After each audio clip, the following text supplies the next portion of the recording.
Welcome to our channel. आज का कहानी शुरू करने से पहले जल्दी से बेल आइकन को दबाकर हमारे चैनल को सब्सक्राइब कर दीजिए और नए नए कहानी देखने का मजा लीजिए। एक कहानी 3 साल पुरानी है। दादर स्टेशन में एक सफाई कर्मचारी साफ सफाई का काम कर रहा था। तब उसका नजर एक बूढ़ी औरत के ऊपर पड़ी जिसकी उम्र लगभग 60 साल की आसपास होगी। वो बूढ़ी औरत वहां पर काफी समय से एक ही जगह पर बैठी थी और बार बार इधर उधर देख रही थी। इतना समय बैठने के बावजूद भी उस औरत को कोई लेने के लिए नहीं आ रहा था कि उसके साथ भी कोई नहीं था। वो भी कहीं पर जा नहीं रही थी, एकदम से चुपचाप एक ही जगह में बैठी थी। सुबह जब वो सफाई कर्मचारी राजू वहां ड्यूटी करने के लिए आया था तब वो बूढ़ी औरत वहां बैठी थी। अब दोपहर का लंच का समय हो गया था तब भी वो बूढ़ी औरत वहां पर बैठी हुई थी और बार बार उधर इधर देखकर परेशान हो रही थी, जैसे कि वो किसी का राह देख रही हो।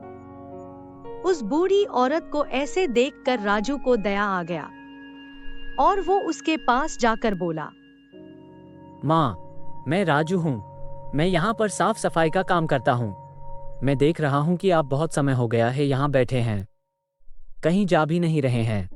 आप किसी का इंतजार कर रहे हैं क्या? आपको कोई लेने आ रहा है क्या? हाँ बेटा, मैं यहाँ पर मेरा बेटा पुष्कर का इंतजार कर रही हूँ। वो मुझे यहाँ बिठाकर मेरे लिए चाय नाश्ता लाने के लिए गया है, लेकिन बहुत समय हो गया है, वो अभी तक नहीं लौटा है। वो मुझे गांव से यहाँ लेकर आया था दिल्ली ले जाने के लिए। बेटा, तू भला भला दिखता है, तू मेरा एक काम करेगा? तू जाकर थोड़ा मेरे बेटे को इधर उधर देख कर आएगा। अगर मैं यहाँ से उसे ढूंढने गई और मेरी यहाँ से जाते ही अगर वो आ गया और मैं उसे नहीं मिली तो वो बहुत परेशान हो जाएगा बेटा। इसलिए तू थोड़ा सा उसे देख कर आ जा बेटा। उसका नाम पुष्कर शर्मा है। मेरा ये छोटा सा काम कर दे बेटा, तेरा बहुत उपकार होगा बेटा। दया कर मुझ पर। ठीक है माँ, मैं देख कर आता हूँ। अगर उस बीच आपका बेटा आ गया तो आप उसके साथ चली जाना, मेरा इंतजार मत करना। ऐसे बोलकर राजू पुष्कर को ढूंढने चला गया। वो स्टेशन में इधर उधर सब जगह देखा, सबको पुष्कर के बारे में पूछा, लेकिन पुष्कर नाम का कोई भी आदमी उसे नहीं मिला।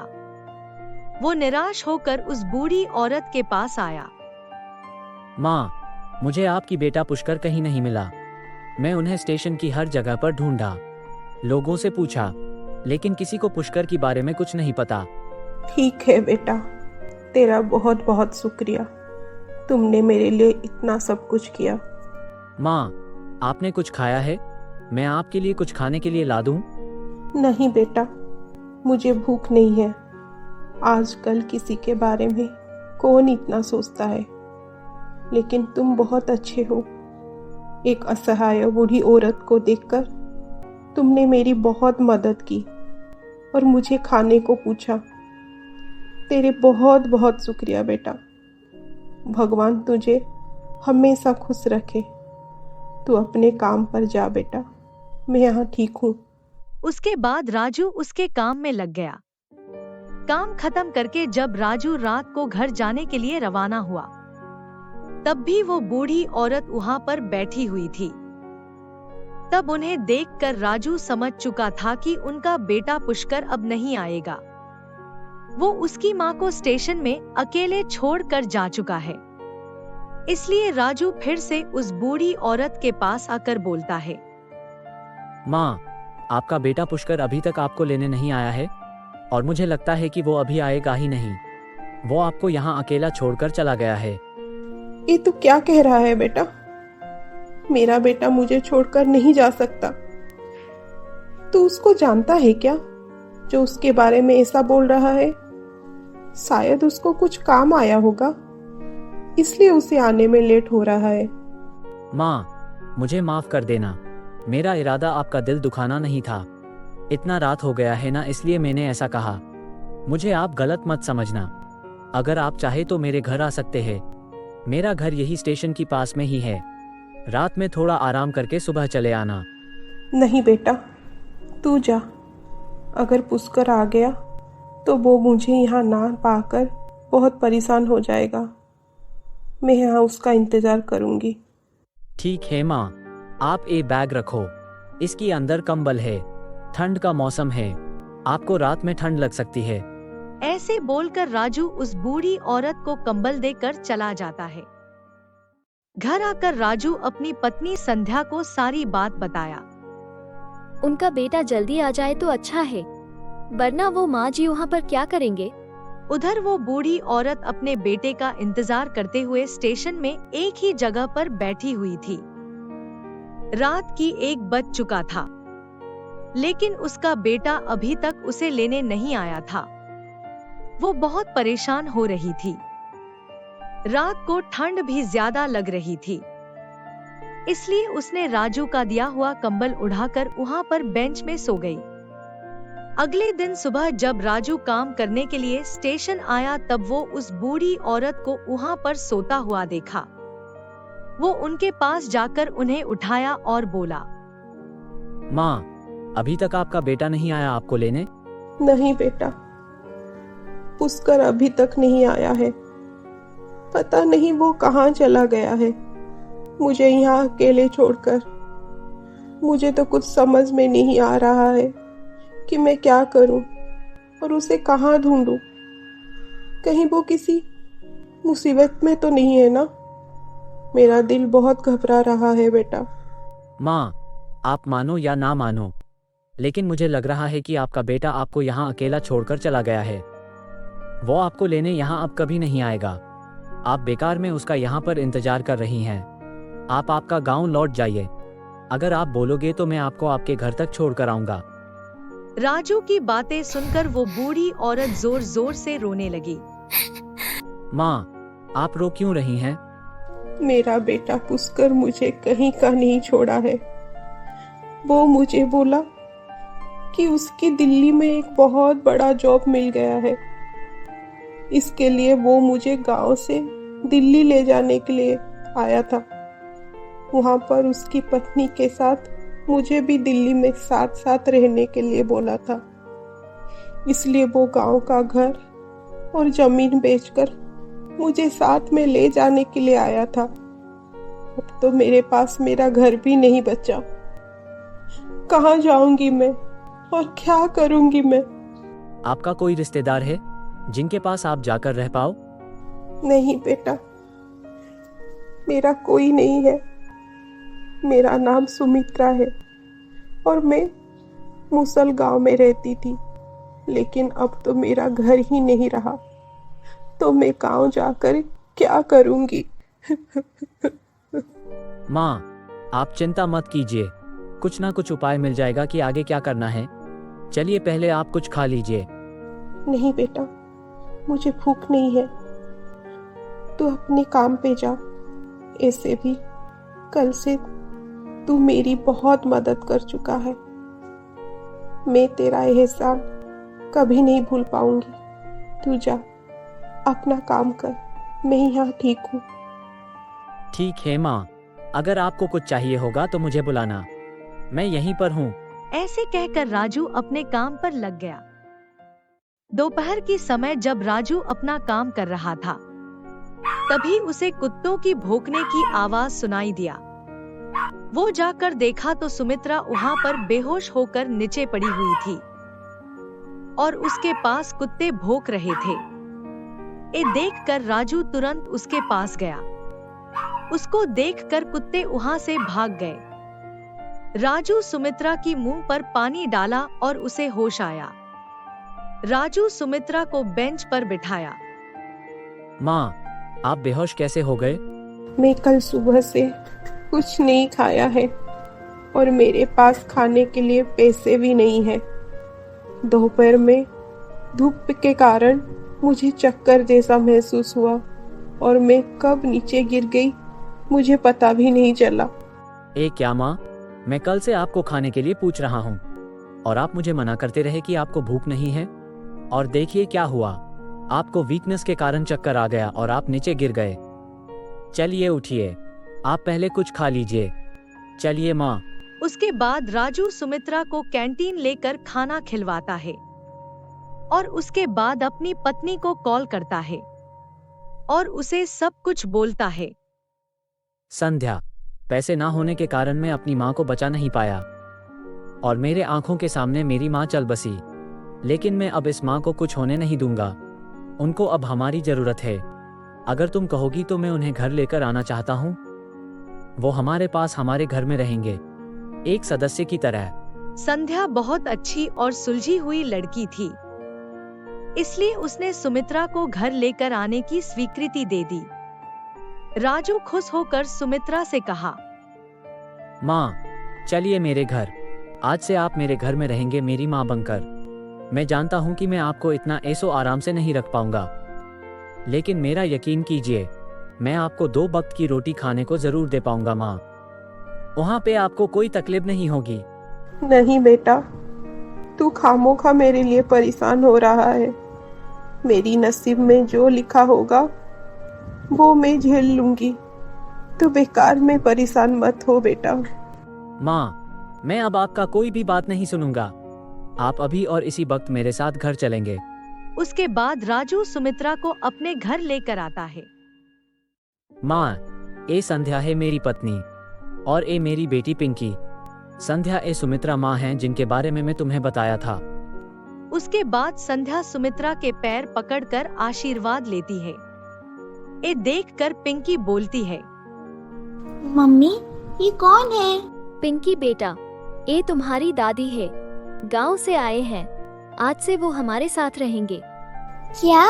दादी? वाह, अच्छा वो दादी आप आ गए। अब मैं आपके साथ रोज खेलूंगी और आपसे रोज कहानियाँ सुनूंगी। बहुत मजा आएगा। आप सुनाएंगे ना मुझे कहानी दादी? ये सुनकर सुमित्रा के मन भर जाता है। वो खुशी से कहती है, हाँ बेटा, मैं रोज आपके साथ खेलूंगी और आपको नई नई कहानी भी सुनाऊंगी। ये दादी दादी। बस बस पिंकी, दादी अब बहुत थक गए होंगे ना। जाओ तुम उन्हें कमरे में लेकर जाओ। वो थोड़ा सा आराम करेंगे, फिर कल तुम उनसे कहानी सुन लेना। अच्छा ठीक है, चलिए दादी, आप पहले थोड़ा सा आराम कर लो। सुमित्रा पिंकी के साथ बहुत अच्छी तरह से घुल मिल जाती है। वो उसे कहानी सुनाती है और फिर वो दोनों सो जाते हैं। अगले दिन पिंकी तैयार होकर स्कूल चली जाती है। उसके बाद सुमित्रा राजू को बोलती है, राजू बेटा, मैं तुम्हारा कैसे शुक्रिया अदा करूं, समझ में नहीं आता। जहां अपने साथ छोड़ देते हैं, वहां तुम मेरे अपने ना होकर भी मुझे अपनाया। मैं तेरा ये एहसान कभी चुका नहीं पाऊंगा।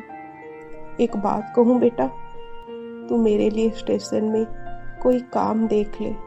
मैं कुछ काम करना चाहती हूँ और तुझ पर बोझ बनकर रहना नहीं चाहती बेटा।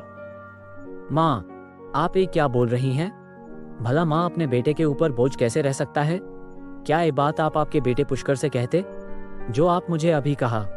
माँ, आप मुझे अपना बेटा माने या ना माने, लेकिन मैं आपको मेरे माँ मान चुका हूँ। आप मेरे माँ हो, आप मुझ पर बोझ कैसे बन सकती हो? आपको कोई काम करने की जरूरत नहीं है। आप बस अपना ख्याल रखो और खुश रहो। राजू सही बोल रहे हैं माँ जी। आप इस घर को अपना घर समझिए और हमें अपना परिवार, और परिवार में एक बड़ी बुजुर्ग रहना बहुत जरूरी है।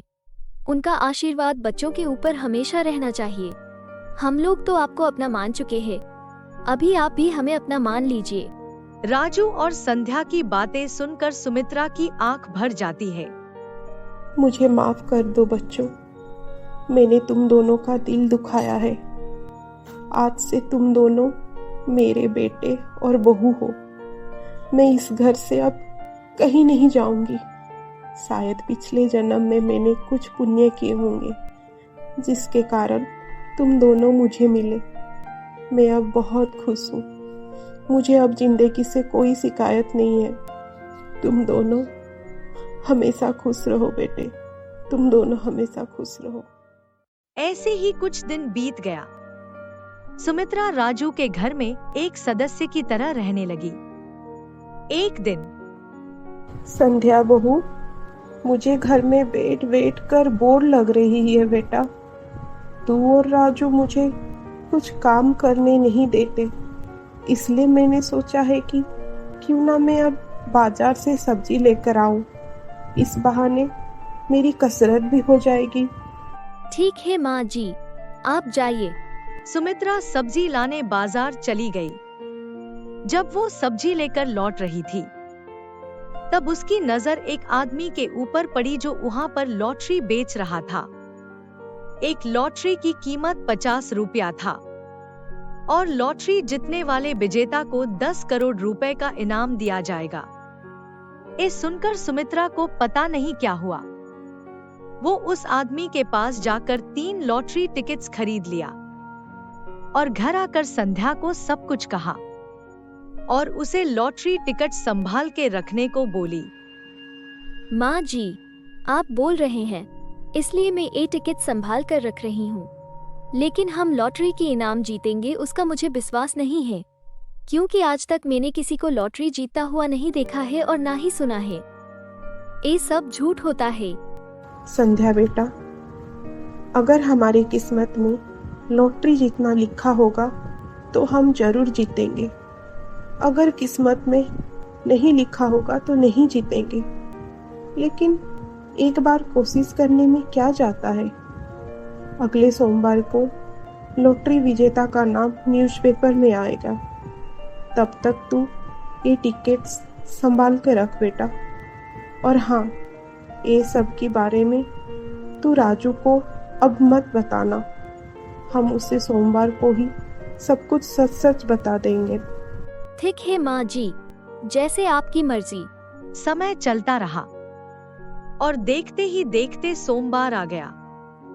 राजू काम के लिए जाने के बाद संध्या न्यूज़पेपर देखने लगी। उसमें लॉटरी इनाम जीतने वालों का नाम और लॉटरी नंबर लिखा हुआ था। सुमित्रा का नाम सबसे ऊपर लिखा हुआ था, क्योंकि उसे फर्स्ट प्राइज मिली थी। यानी सुमित्रा ने लॉटरी में पूरे 10 करोड़ रुपए जीत चुकी थी। माँ जी, आप लॉटरी जीत गई हैं, वो भी पूरे 10 करोड़। इस सुनने के बाद सुमित्रा का खुशी का ठिकाना नहीं रहा और वो दोनों खुशी के मारे नाचने लगे। तभी राजू किसी काम से घर आकर पहुंचता है और वो सुमित्रा और संध्या को नाचते हुए देखकर हैरान हो जाता है। माँ, संध्या, आप दोनों नाच क्यों रहे हो? कुछ हुआ है क्या? राजू, माँ जी लॉटरी जीते हैं, वो भी पूरे 10 करोड़ रुपए। देखो पेपर में उनका नाम आया है। ये बात सुनकर राजू तुरंत न्यूज़पेपर पढ़ता है, जिसमें सुमित्रा का नाम लिखा हुआ था। उसका खुशी का ठिकाना नहीं रहता और वो सुमित्रा को गले लगा देता है। राजू बेटा, अब हमारे सारे दुख और तकलीफ खत्म हो जाएंगे। माँ जी, पेपर में लिखा है कि इनाम जीतने वाले लोग आज शाम को 5 बजे सिटी मॉल जाएंगे। वहाँ पर उनको लॉटरी का इनाम दिया जाएगा, इसलिए माँ आप राजू के साथ चले जाना। शाम की 5 बजे सिटी मॉल में लॉटरी विजेताओं को इनाम मिला। सुमित्रा को फर्स्ट प्राइज मिला था, इसलिए उसे 10 करोड़ रुपए मिले। अगले दिन एक खबर सुमित्रा के फोटो के साथ न्यूज़पेपर में छपता है। सुमित्रा का बेटा पेपर में उसकी माँ की फोटो देखा और उसे पता चला कि उसकी माँ लॉटरी में 10 करोड़ रुपए जीती है। वो ये सारे रुपए लेने के लिए एक प्लान बनाया और तुरंत फ्लाइट पकड़कर दिल्ली से मुंबई आ गया। मुंबई पहुंचने के बाद पुष्कर दादर स्टेशन में जाता है और वहां राजू के बारे में पूछताछ करता है। वहां के एक कर्मचारी राजू का घर का पता देता है। पुष्कर राजू के घर का एड्रेस लेकर उसके घर पहुंच जाता है। माँ तो मुझसे नाराज होगी, मैं कैसे उसे मनाऊं? मुझे कैसे भी कर माँ को मनाना होगा। उसके बाद पुष्कर घर के अंदर आकर चिल्लाना शुरू कर देता है। हाँ माँ, कहाँ हो तुम? देखो तुम्हारा बेटा पुष्कर आया है तुम्हें लेने। पुष्कर की आवाज सुनकर सुमित्रा वहां आई। सुमित्रा को देखकर पुष्कर आगे बढ़ रहा था, तभी रुक जाओ वहां पर, मेरे पास मत आ। राजू, राजू, कहाँ हो बेटा? जल्दी से आ। सुमित्रा की आवाज सुनकर राजू दौड़ कर आता है। क्या हुआ माँ? आप इस तरह क्यों चिल्ला रहे हैं? और ये कौन है? राजू, इस आदमी को अभी और इसी वक्त घर से निकाल दे। मैं उसका मुंह देखना नहीं चाहती। माँ, मुझे माफ कर दो, मुझसे गलती हो गया था। मैं अब ऐसी भूल कभी नहीं करूँगा। अच्छा, तो तुम हो पुष्कर, जो अपने माँ को मरने के लिए अकेले स्टेशन पर छोड़कर चला गया था? तब तो तुम अपने माँ के बारे में नहीं सोचा कि वो क्या करेंगे और कहाँ रहेंगे और उनका क्या होगा। अब इतने दिनों के बाद तुम्हें अचानक से माँ की याद कैसे आई? मैं सब समझता हूँ कि तुम यहाँ क्यों आए हो। चले जाओ यहाँ से, वरना मैं तुम्हें धक्का मार के यहाँ से निकाल दूंगा। हाँ, अगर तुम मुझे माफ नहीं की तो मैं अपना जान दे दूंगा। तू और जान देगा? तेरा जैसा कायर और स्वार्थी इंसान खुद का जान कभी नहीं लेगा। तू तो दूसरों का जान ले सकता है। अब बंद कर तेरा ये ड्रामा और चले जा यहाँ से। तुम सही बोल रहे हो माँ, मैं यहाँ अपने जान देने लिए नहीं आया हूँ। मैं तो सिर्फ पैसों के लिए यहाँ आया हूँ। जल्दी से मुझे लॉटरी का 10 करोड़ रुपए दे दो, मैं यहाँ से चुपचाप चला जाऊंगा। तुझे एक भी पैसे नहीं मिलेगा। ये सारे पैसे मेरे बेटे राजू का है। हाँ, अगर तू पैसे नहीं दिए तो तेरा ये बेटा को मैं मार दूंगा। अब बोल, तू मुझे पैसा देगी या नहीं? ऐसे बोलकर पुष्कर राजू के तरफ पिस्तौल उठाया। नहीं नहीं, रुक जा। मेरे राजू को कुछ मत कर। तुझे पैसे चाहिए ना? मैं तुझे सारे पैसे दे दूंगी। तू राजू को छोड़ दे। ऐसे कहकर सुमित्रा राजू के सामने खड़ी हो गई। वाह माँ, खुद का बेटा तेरे लिए पराया हो गया और ये राजू तेरा अपना बन गया। तो इसके लिए मरने के लिए बंदूक के सामने आ गई। वाह माँ वाह। ये सब तेरी कुकर्म की वजह से हुआ है। जरूरी नहीं है कि जो खून के होते हैं वो अपने होते हैं। तू तो मुझे मरने के लिए स्टेशन पर छोड़ गया था। उस समय अगर ये राजू नहीं होता तो पता नहीं मेरा क्या होता। मैं उसका ये एहसान कभी नहीं भूल पाऊंगी। अगर आज उसे बचाते हुए मेरी जान भी चली जाए तो मुझे परवाह नहीं है। मैं हंसते हंसते राजू के लिए अपनी जान भी दे सकती हूँ। नहीं माँ, ऐसे मत बोलो, ये हमारा कुछ बिगाड़ नहीं पाएगा। तुम माँ बेटे का प्यार देखकर तो मेरा आंख भर आया। अब तैयार हो जाओ दोनों मरने के लिए। पुष्कर गोली मारने ही वाला था, तभी पुलिस आकर पुष्कर की पैर पर गोली मार दी और वो नीचे गिर गया। थैंक यू इंस्पेक्टर, आप सही समय पर आ गए। हाँ, हमें संध्या मैडम ने कॉल किया था। हाँ, मैंने पुष्कर और आप लोगों की सारी बात सुन ली थी और मुझे पहले से ही पुष्कर के ऊपर संदेह था, इसलिए मैं पुलिस को फोन किया। थैंक यू संध्या बेटा। इंस्पेक्टर, ले जाइए इसे और इसे कड़ी से कड़ी सजा दीजिए ताकि ये दोबारा ऐसी गलत काम करने के लिए ना सोचे। और तू पुष्कर, ये बात अच्छी तरह से जान ले कि आज से मेरा एक ही बेटा है और वो है राजू। इंस्पेक्टर, ले जाइए इसे। उसके बाद पुष्कर को कुछ साल की सजा हो जाती है और सुमित्रा राजू के परिवार के साथ खुशी से रहती है। लॉटरी जीती हुए 10 करोड़ रुपए सुमित्रा राजू को देती है। उस पैसों से राजू अपना बिजनेस शुरू कर देता है और सब परिवार खुशी से अपनी जिंदगी बिताते हैं।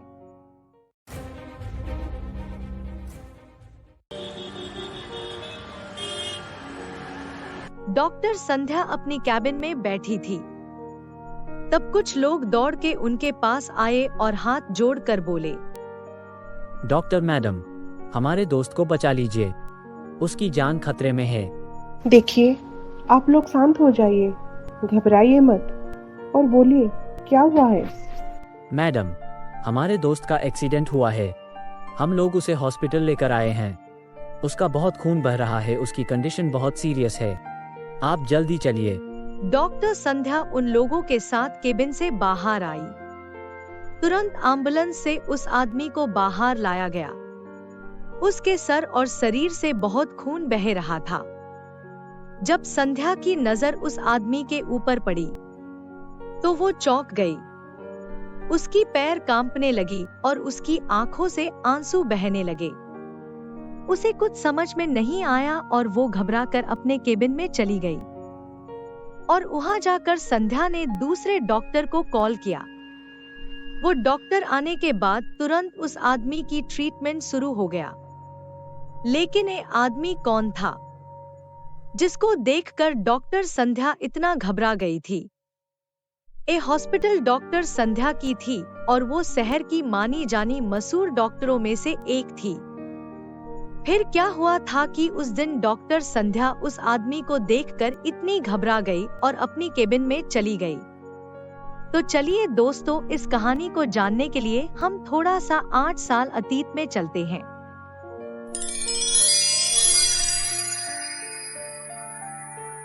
एक कहानी शुरू होती है तब से जब संध्या मेडिकल कॉलेज में पढ़ाई कर रही थी। उसकी सपना था कि वो पढ़ लिख कर एक बड़ी और अच्छी डॉक्टर बनेगी। उसकी माता पिता ने भी उसको बहुत सपोर्ट किए थे और उसको पूरी आजादी भी दी गई थी। और उसकी पापा हमेशा उसको बोलते थे कि एक अच्छी और प्रतिष्ठित डॉक्टर बनने के लिए कड़ी मेहनत करनी पड़ती है।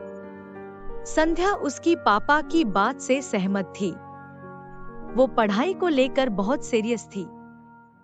उस कॉलेज में आकाश नाम का एक लड़का संध्या के साथ पढ़ता था। धीरे धीरे उन दोनों के बीच दोस्ती बढ़ती गई और दोस्ती बढ़ने के साथ साथ उन दोनों को एक दूसरे से प्यार हो गया। एक दिन उन दोनों को संध्या के पापा ने एक रेस्टोरेंट में देख लिए। उनके बारे में जानने के बाद चिंतित हो गए और वो संध्या की शादी जल्द से जल्द करने के लिए तय किए। इस सब के बीच आकाश और संध्या का प्यार बहुत बढ़ गया था। वो दोनों एक दूसरे को देखे बगैर एक पल भी रह नहीं पाते थे।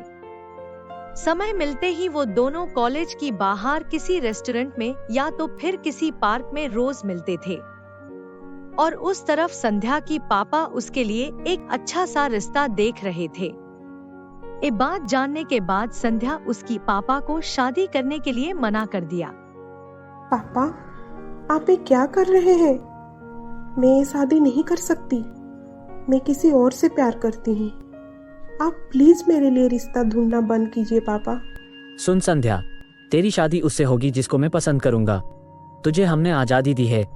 उसका मतलब ये नहीं है कि तू किसी से भी प्यार करेगी और शादी करेगी और उसे इस घर का दामाद बनाएगी।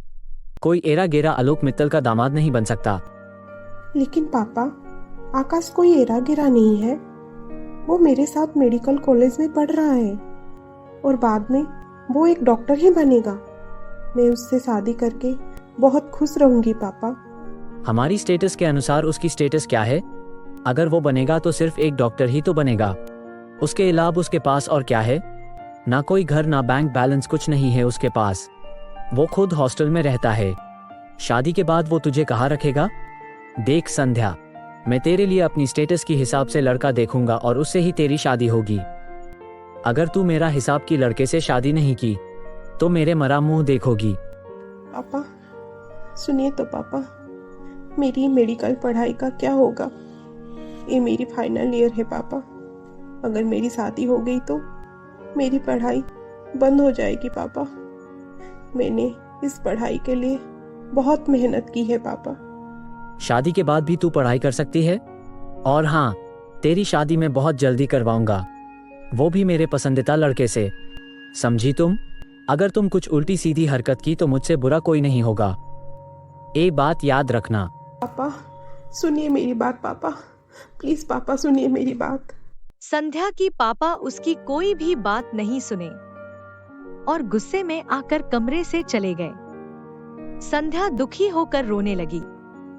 उसके बाद वो बहुत जल्दी संध्या के लिए एक लड़का ठीक किए जिसका नाम रोहित मल्होत्रा था। वो एक बहुत बड़ा बिजनेसमैन था। उसके आगे पीछे कोई नहीं था। उसके माता पिता का 2 साल पहले देहांत हो चुका था। समय बीतता गया और शादी के दिन भी आ गई। संध्या की मर्जी ना होकर भी उसे अपनी पापा की खुशी के खातिर ये शादी करनी पड़ी। रोहित संध्या को लेकर बहुत खुश था, क्योंकि संध्या बहुत सुंदर होने के साथ साथ मेडिकल की पढ़ाई भी कर रही थी। शादी के बाद संध्या कॉलेज जाने लगी और रोहित को भी संध्या की पढ़ाई को लेकर कुछ भी ऐतराज नहीं था। वो पूरी तरह संध्या को सपोर्ट करता था। इस तरह समय बीतने के साथ साथ रोहित और संध्या एक दूसरे की करीब आ गए और उनकी शादीशुदा जिंदगी बहुत अच्छी तरह से कटने लगी। वो धीरे धीरे आकाश को भूल चुकी थी। एक दिन आकाश के साथ संध्या का कॉलेज में मुलाकात हुआ। तुम कैसी हो संध्या? मैं ठीक हूँ। तुम कैसे हो आकाश? तुम्हारे बिना मेरा सांसें तो चल रहा है, लेकिन इसे जीना नहीं कहते। हर पल तुम्हारी याद मुझे सताती है। मैं अब क्या करूं, कुछ समझ में नहीं आता। देखो आकाश, तुम्हें अब मुझे भूलना होगा, क्योंकि मैं अब शादीशुदा हूँ और मैं अब मेरी पति के साथ बहुत खुश हूँ। मैं तुम्हें भुला चुकी हूँ। तुम्हारे लिए अच्छा होगा कि तुम भी मुझे भूल जाओ और एक अच्छी सी लड़की देखकर शादी कर लो। इस जन्म में तुम्हें भूलना नामुमकिन है, लेकिन मुझे ये जानकर खुशी मिली कि तुम अपनी जिंदगी में खुश हो, और भगवान के आगे यही हमेशा दुआ करूंगा कि तुम ऐसे ही हमेशा खुश रहो। मैं आज ही इस कॉलेज से ट्रांसफर लेकर दिल्ली जा रहा हूँ। मैं यहाँ रहूंगा तो तुम्हारा सामना रोज होगा, जो हम दोनों के लिए ठीक नहीं होगा। मैं ये सब में तुमको जिम्मेदार नहीं मानता। मेरे तकदीर में तुम नहीं थी। खैर छोड़ो, अगर तुम्हें मेरी जरूरत कभी पड़ी तो मुझे जरूर याद करना। मैं तुम्हारी मदद जरूर करूंगा। मैं अब आता हूँ। ऐसे बोलकर आकाश वहां से चला जाता है। संध्या की फाइनल ईयर थी, इसलिए वो बहुत अच्छी तरह से पढ़ रही थी। वो पढ़ाई और घर बहुत अच्छी तरह से संभाल रही थी, इसलिए रोहित भी उसे अपनी पलकों में बिठाता था। ऐसे ही कुछ महीने बीत गए। संध्या की फाइनल एग्जाम नजदीक आ रहा था, इसलिए वो जोर शोर से मेहनत कर रही थी।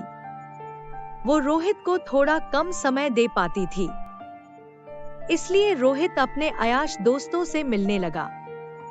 उनके साथ मिलकर वो शराब और जुआ खेलने लगा। वो पार्टी और क्लब जाने लगा और अपनी आवारा दोस्तों के साथ मिलकर लड़केबाज करने लगा। संध्या को जब ये बात पता चली तो वो रोहित को इस सब करने के लिए मना किया और उसे समझाने लगी।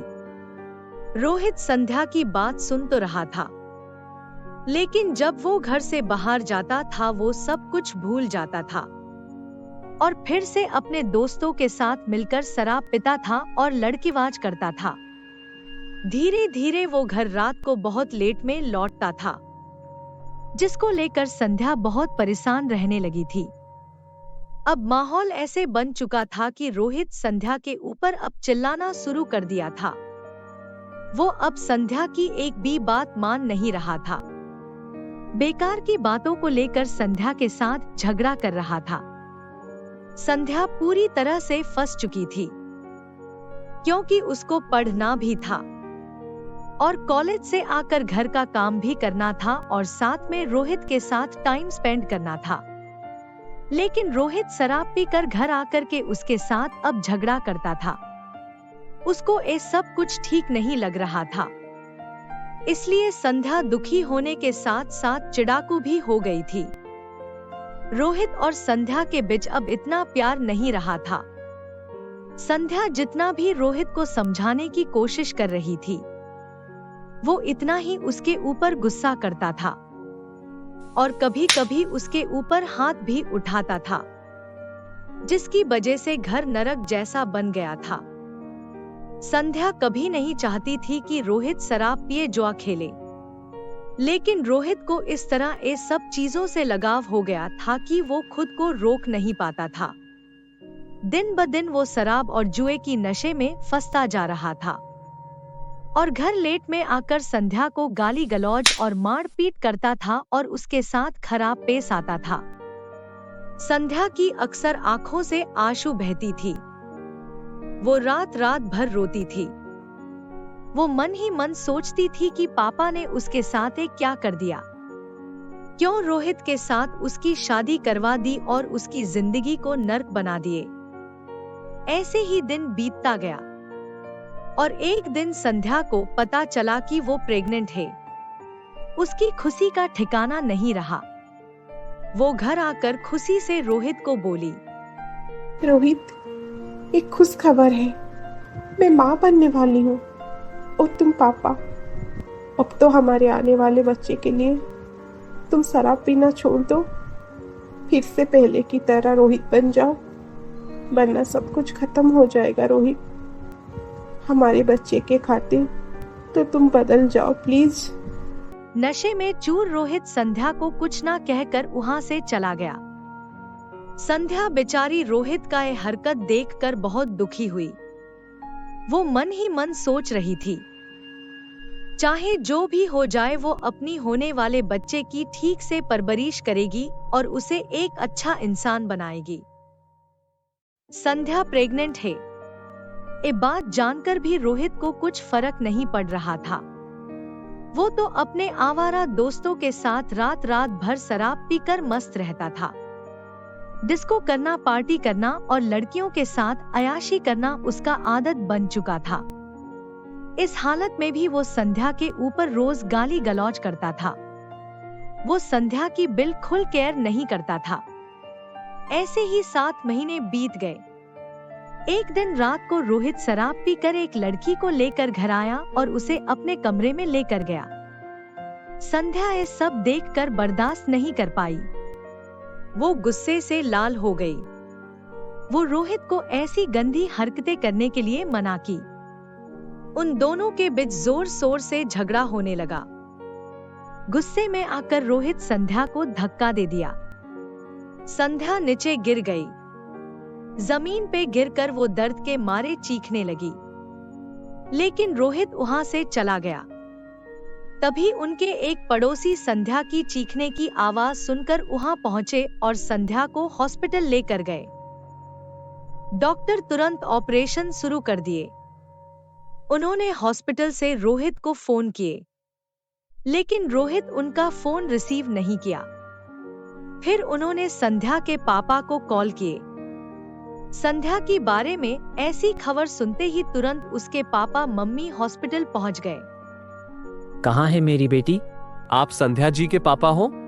हाँ, मैं उसकी पापा हूँ। नमस्ते सर, मैं राकेश, संध्या जी की पड़ोसी। जब मैं ऑफिस से घर आ रहा था तब मुझे उनकी चीखने की आवाज सुनाई दी, इसलिए मैं उनके घर गया। तब संध्या जी नीचे गिर गई थी और चिल्ला रही थी। मैंने उन्हें हॉस्पिटल में एडमिट किया है और मैं ही आपको कॉल किया था। मैंने रोहित जी को भी कॉल किया था, लेकिन उन्होंने मेरा फोन रिसीव नहीं किया। आपका बहुत बहुत शुक्रिया बेटा। मेरी बेटी अब कैसी है? उनका अब ऑपरेशन चल रहा है। आप चिंता मत कीजिए, सब ठीक हो जाएगा। भगवान के ऊपर भरोसा रखिए अंकल। अब मैं आता हूँ, अगर कुछ जरूरत पड़ी तो मुझे कॉल कीजिएगा। कुछ समय के बाद डॉक्टर वहां आते हैं। मिस्टर आलोक, संध्या जी अब खतरे से बाहर है, लेकिन हम उनके बच्चे को बचा नहीं पाए। जब वो हॉस्पिटल आई तब उनका इंटरनल ब्लीडिंग काफी हो रहा था, जिसके कारण उनका बच्चा उनके पेट में ही मर चुका था। संध्या जी अब बेहोश है। उनको होश आने के बाद आप लोग उनसे मिल सकते हैं। डॉक्टर की बातें सुनकर संध्या के मम्मी पापा रोने लगे। संध्या को होश आने के बाद उसकी मम्मी पापा उसे मिलने को गए। संध्या अपनी बच्चे के बारे में जानकर फुट फुट कर रोने लगी। उसकी अपनी बच्चे को लेकर सारे सपने टूट चुके थे। वो अपनी मम्मी पापा को रोहित के बारे में सब कुछ बताया। तेरे साथ इतना सब कुछ हो गया और तू हमें कुछ भी नहीं बताया। मैं तो तेरी शादी रोहित से इसलिए करवाया था ताकि तू उसके साथ खुश रह पाए, लेकिन वो तो एक हैवान निकला। तेरी बच्चे को ही मार डाला। मुझे तू माफ कर दे बेटी। ऐसे कहकर आलोक मित्तल संध्या के आगे हाथ जोड़कर रोने लगे। इसमें आपकी क्या गलती है पापा? आप मुझे माफी क्यों मांग रहे हो? आपको जो ठीक लगा वही आप किए। अब मुझे जो ठीक लगेगा वो मैं करूंगी। मैं रोहित के साथ अब नहीं रह सकती पापा। उसने मेरे बच्चे को मार डाला। मैं अब उस हत्यारे के साथ एक छत के नीचे नहीं रह सकती। मैं उससे डिवोर्स लेना चाहती हूँ पापा। संध्या की मम्मी पापा उसकी इस फैसले से सहमत हुए।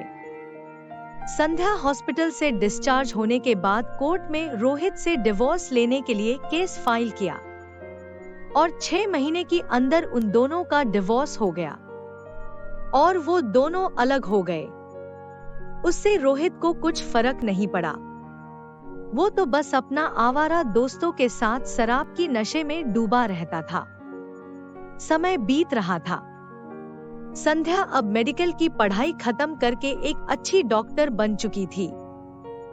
इसलिए उसकी पापा आलोक मित्तल एक हॉस्पिटल बनाने के लिए तय किए और कुछ महीनों में एक बड़ा हॉस्पिटल बन गया और धीरे धीरे वो हॉस्पिटल बहुत अच्छी तरह से चलने लगा। जो भी पेशेंट वहां आता था संध्या उसकी बहुत अच्छी तरह से इलाज करती थी और वो बहुत जल्दी ठीक हो जाता था। इसलिए संध्या की ख्याति बहुत बढ़ गई थी और वो कुछ ही साल में शहर की जानी मानी डॉक्टरों में से एक थी। और आज जो आदमी की हॉस्पिटल में इलाज चल रहा है वो और कोई नहीं बल्कि संध्या की पति रोहित है। जब संध्या रोहित को जख्मी हालत में देखी तो वो खुद को संभाल नहीं पाई। वो रोहित से डिवोर्स ले चुकी थी। फिर भी एक समय में रोहित संध्या की पति रह चुका था और उसके साथ वो अपनी कुछ पल बिता चुकी थी। इसलिए संध्या थोड़ी सी नर्वस थी और वो दूसरे डॉक्टर को बुलाकर रोहित की इलाज करवाई। 2 घंटे की ऑपरेशन के बाद रोहित को केबिन में लेकर आया गया। उसका ऑपरेशन सक्सेसफुल हुआ था। अगले दिन जब उसे होश आया वो संध्या को अपने सामने देखकर चौंक गया। कुछ दिनों के बाद जब उसकी कंडीशन में सुधार आया और वो बात करने के लिए सक्षम हुआ तब संध्या रोहित को पूछी, रोहित, तुम्हारा ये एक्सीडेंट कैसे हुआ? रोहित संध्या की बातें सुनकर रोने लगा। तुम मेरे जिंदगी से जाने के बाद मेरा सब कुछ बर्बाद हो गया। शराब की नशा मुझे पागल कर चुका था। तुम सही बोल रही थी संध्या। अगर मैं शराब पीना बंद नहीं किया तो मेरा सब कुछ खत्म हो जाएगा। और ऐसा ही हुआ। नशे की वजह से मैं अपना कंपनी ठीक से चला नहीं पाया, जिसकी वजह से कंपनी लॉस में चल रही थी। और एक दिन मेरा घर और कंपनी दोनों नीलाम हो गया और मैं रास्ते में आ गया। मेरा दोस्त भी मुझे छोड़कर चले गए और मैं बिल्कुल अकेला पड़ गया। मैं एक भाड़े की घर में रहने लगा। वहाँ पर मैं रोज अपनी गलती के लिए पश्चाताप करता था। तुम्हारे साथ किए हुए हर गलती के लिए मैं रोज पश्चाताप की आग में जलता था। अंदर ही अंदर से तड़पता रहता था। तुम्हारी घर आकर तुम्हें माफी मांगने की हिम्मत नहीं हो रहा था। मेरे पास तब कुछ नहीं बचा था सिवाय मेरे कार के। गुजारा करने के लिए मैं जब की तलाश शुरू कर दिया और मुझे एक अच्छी जब मिल गया। एक्सीडेंट होने वाली रात को मेरे ऑफिस का एक पार्टी था और मैं वहां पर थोड़ा सा ड्रिंक्स कर दिया था। जब मैं घर लौट रहा था मेरा गाड़ी का एक्सीडेंट हो गया और मैं बेहोश हो गया। मैं हॉस्पिटल में कैसे पहुंचा मुझे कुछ याद नहीं है। मैं तुम्हारे ऑफिस के कलीग्स यहाँ लेकर आए थे। जब तक तुम पूरी तरह से ठीक नहीं हो जाते तुम्हें यहाँ हॉस्पिटल में कुछ दिन रहना होगा। उसके बाद तुम्हें डिस्चार्ज किया जाएगा। अब तुम आराम करो, मैं आती हूँ। Take care. ऐसे कहकर संध्या वहां से चली गई और रोहित संध्या को ऐसे ही देखने लगा। रोहित संध्या को बहुत कुछ कहना चाहता था, उसे माफी मांगना चाहता था, लेकिन उसकी हिम्मत नहीं हो रहा था। रोहित की देखभाल करने के लिए संध्या एक नर्स को जिम्मेदारी दी थी। संध्या भी रोज आकर रोहित का तबीयत का जायजा ले रही थी, लेकिन संध्या से कुछ भी कहने की हिम्मत उसका नहीं होता था। ऐसे ही दिन बीतता गया। रोहित हॉस्पिटल में पूरे 10 दिन रहकर पूरी तरह से ठीक हो गया। और उसे हॉस्पिटल से डिस्चार्ज मिल गया। तभी रोहित हिम्मत करके संध्या से बोला, संध्या, मैं तुम्हें कुछ कहना चाहता हूँ। मैं तुम्हें बहुत कष्ट दी है। मेरी वजह से तुम्हें बहुत तकलीफों का सामना करना पड़ा और मेरी वजह से हमारा बच्चा भी हमने खो दिया। मुझे अपनी गलती का एहसास हो रहा है। मुझे तुम माफ कर दो संध्या और मेरे साथ घर लौट चलो। हम दोनों एक नई तरह से अपनी जिंदगी फिर से शुरू करेंगे। प्लीज संध्या, मेरे साथ घर लौट आओ। मुझे तुम्हारी जरूरत है। मैं अब पूरी तरह से बदल चुका हूँ। मुझे और एक मौका दो संध्या। मैं तुम्हें इस बार शिकायत का मौका नहीं दूंगा। प्लीज मेरे साथ चलो। रोहित, तुम्हारे साथ घर लौटना अब मेरे लिए संभव नहीं है। मैं तुम्हें पहले भी बहुत मौका दे चुकी हूँ, लेकिन अब नहीं। तुमने मुझसे मेरी जीने का उम्मीद खत्म कर दिया था रोहित। मैं उस दिनों को कैसे भूल जाऊं जहां तुमने शराब की नशे में मेरी जिंदगी को नर्क बना दिया था। मैं उस पल को कैसे भूल जाऊं रोहित, जहां मैं दर्द के मारे नीचे गिरकर चिल्ला रही थी, चीख रही थी, और तुम मेरे सामने किसी और लड़की के हाथ पकड़कर मुझे वहां पर अकेले छोड़कर चले गए थे। और मैं ये कैसे भूल जाऊंगी तुम्हारी वजह से मैं अपना बच्चा खोया है।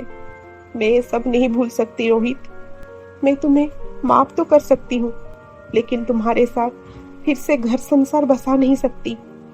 मैं अब मेरी बाकी जिंदगी लोगों की सेवा करके काटना चाहती हूँ रोहित।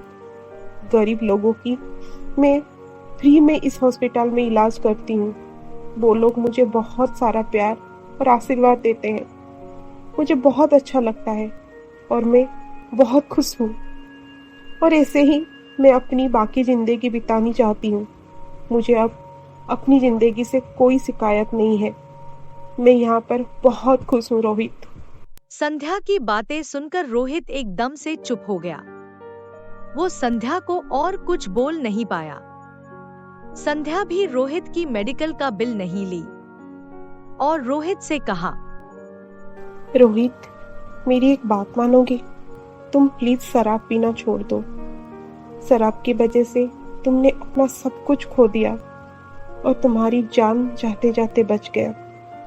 भगवान ने तुम्हें एक मौका दिया है रोहित, इसलिए तुम शराब छोड़कर अपनी जिंदगी एक नई तरह से शुरुआत करो।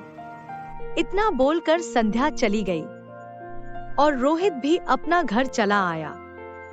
एक घटना को अब 4 साल बीत चुका है। रोहित अब भी संध्या की इंतजार में है और संध्या अपनी जिंदगी लोगों की सेवा में समर्पित है।